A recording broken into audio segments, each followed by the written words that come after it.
Remember, brothers and sisters, that Shaytan is very much invested in ruining the salah of a believer. In fact, he has an obsession with this, because he was one who was invited to pray to Allah in the beginning of time, and he refused, and he regrets this. But arrogance is preventing him from apologizing, and he will not apologize. And so Jahannam will be his home, as Allah has told us. And that's why he is immensely bothered at those who stand up to Allah and do what he knows he should have done all those years ago. And that is bow and prostrate to Allah.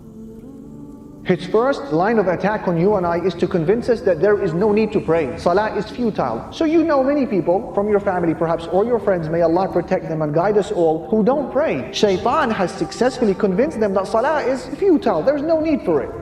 If, however, he fails in this endeavor and you crush those whisperings and you get into your salah, he doesn't give up. He goes for the second best line of attack, which is what? Delay your salah. And that is why a lot of people, they don't remember the last time they prayed Fajr when it was still dark outside. If and when they pray it, it's only when the sun is halfway up the sky. La hawla wa la quwwata illa billah. He will say delay it, snooze it. It's okay, you have time, combine it.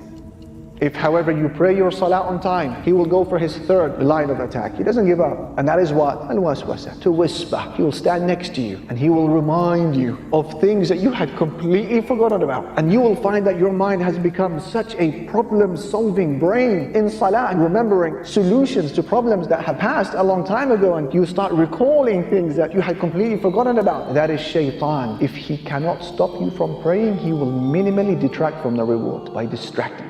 And that is why Imam Ibn al-Qayyim rahimahullah, he said in his book Talbis to Iblis, he said, when a person stands up to pray before Allah subhanahu wa ta'ala, Shaytan is overcome with a huge amount of jealousy, because you have just now stood in the greatest of all stations before Allah, and the nearest that you can be before Him, and it is the station that causes Shaytan most pain and most anger, and so he endeavors to ruin your standing before Allah subhanahu wa ta'ala.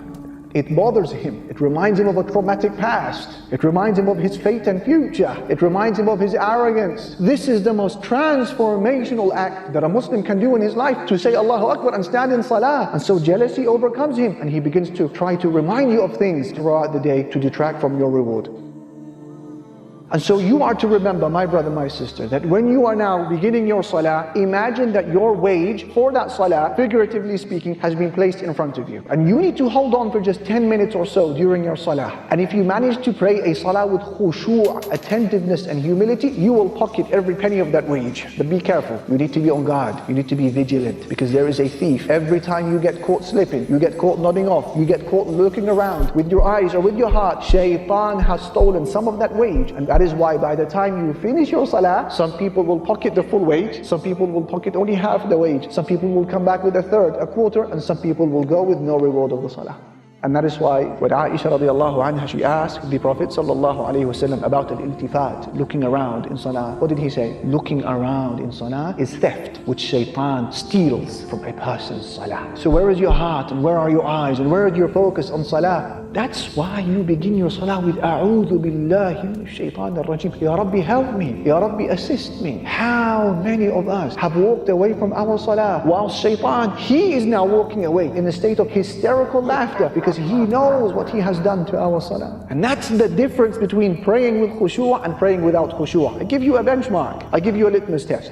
A person who prays without khushu', he remembers in his or her salah the things that they had forgotten about before the salah. Whereas the one who prays with khushu', by the time they finish their prayer, they had forgotten about what they were doing before they started the salah. Allahu Akbar. And that is why Ibn al-Qayyim, he speaks about those who are affected so much with the whispering of Shaytan, and they don't fight him off, and they don't think about A'udhu billahi minash shaitan ar-rajim, I seek refuge in Allah from Shaytan. Ibn al-Qayyim, he said, this person comes into salah, and then he walks out of the salah carrying the same sins, the same burdens, the same crimes that he had walked into salah with. None of them were lifted and removed through the salah. He said, the people who benefit from salah, the people who have their sins erased, the people who have the lifting of their burdens are ones who pray salah with khushu', they carry out its right, and they offer Allah Almighty an attentive heart. These are the people who experience a khiffah, a lightness during their salah, and they experience the lifting of a burden when they finish their prayer. He said, till people will hope, or till people will wish that they had not departed from their salah. Have you experienced that before? May Allah subhanahu wa ta'ala allow us to experience the essence of salah. This is is why you begin your salah with A'udhu billahi minash shaytanir rajim. You're saying, Ya Rabbi, I can't do this on my own. Control him for me, oh Allah. I can't. Assist me. Keep him at bay. And that's what you do.